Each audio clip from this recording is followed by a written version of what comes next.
Punta. Yamano. Yamanueville. Hello. Pangalan mo LB? LV. Hello. LB, hello. Ano siya? Kailan ka dumating LB? December 3. December 3.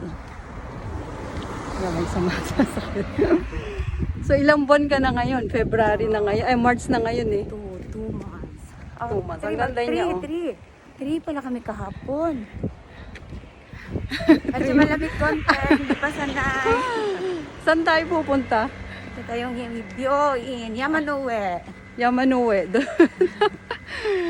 Yamanue. Talagang sa tuktok ng ano, sa itaas ng bundok, ano. Bundok. Anong gagawin natin doon? Ano bang gagawin natin? Hindi ko alam. Hindi ko pa. Pero bata kang tignan. 30 ka lang, di ba? Hindi ako 47. 47 ka na. Ang sarap naman ng 30. Pero yung ano mo, Ang height ko kasi, ang liit-liit hindi, ko. yung kimochi mo, yung, yung heart mo yun, is yung heart ko. 30 years old. Problema dun yung utak ko. 18 years old. Batang isip.